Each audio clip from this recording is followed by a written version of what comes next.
Nahotki maktablarda bizni aldab kelgan bo'lishsa.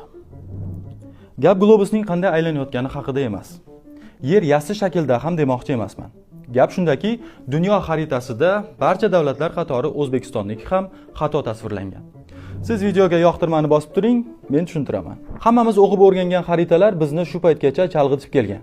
Shar shaklidagi yerni tekis qog'ozga tushirganda qit'alar bunaqaroq joylashishi kerak. Bu Gall-Peters xaritasi deyiladi. Lekin butun dunyo undan emas, Mercator proyeksiyasidan foydalanadi.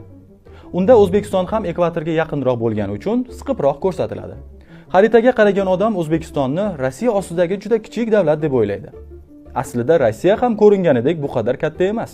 Misol uchun Afrika Rossiya, Kanada va Hindiston hududlari yig'indisiga teng. Bu yerda esa ularni sig'dirib bo'lmayapti. Grenlandiya ham Afrikadan 14 marta kichik. Lekin Mercator xaritasida ular deyarli teng ko'rinadi. Avval bu masala deyarli ko'tarilmagan. Mercator proyeksiyasi dengizchilar qulayligi uchun ishlab chiqilgan. Keyin darsliklarga ham kiritib yuborilgan.